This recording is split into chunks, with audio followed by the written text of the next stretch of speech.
Hello and welcome. I'm Annette Reeder from thebiblicalnutritionist.com. We love to have healing foods. We love to just have healing in our body.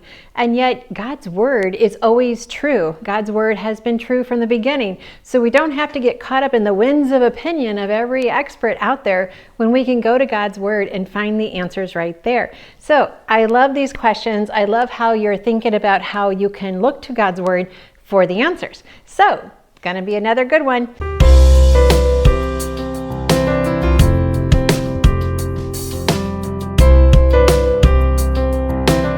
Do you believe it can be godly to be vegan? I believe animal protein can cause cancer. This was submitted by Starry-Eyed Wish. Well, I believe godly is how we give God glory in everything we do. Eating can be glorifying. When we eat when we're hungry, stop when we're satisfied, and not being gluttonous. That's bottom line. I then see processed foods as contributing to most of our health challenges today. So to eat processed foods, knowing this, that the higher incidence of cancers, diabetes, autoimmune disease, heart disease is all attributed to processed food, this means when we know it is not good and yet still do it, that is not glorifying to the Lord.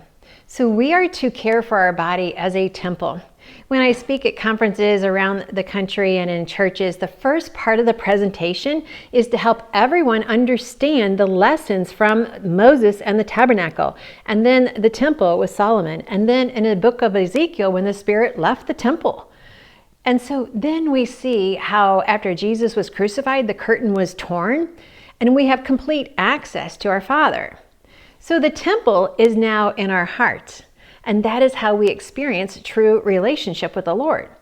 So, is it godly to be vegan? It can be. Is it godly to eat meat? It can be. Does meat today cause cancer? It can. So, can meat be clean even today? Yes. Dr. Rex Russell, in his research when he was writing the book What the Bible Says About Healthy Living, he found that longhorn cattle had a very high omega-3 count. And this is extremely helpful to us as people. Yet farmed fish, Dr. Cooey pointed out in our research, he found that they were very low in omegas. So meat or fish can be helpful when raised as God intended. Or meat/fish can be harmful when fed an engineered diet and when it's kept in pens.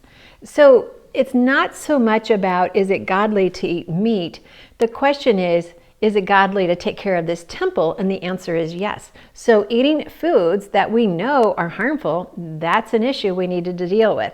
Eating animal products that have been raised in a concentration camp, we might want to double think that.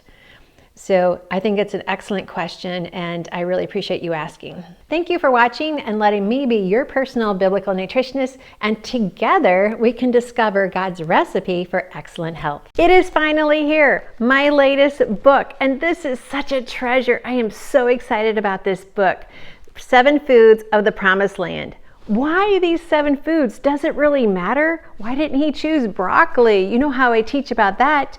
But no, these 7 foods are so specific. God had a purpose for each one of these foods to be a lesson for us to learn from.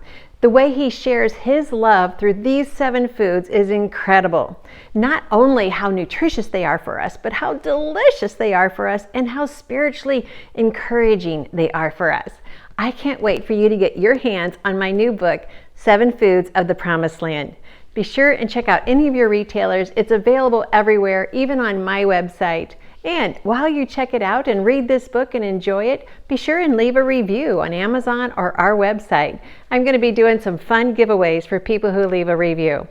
Thanks for watching, and I really want you to check out 7 Foods of the Promised Land.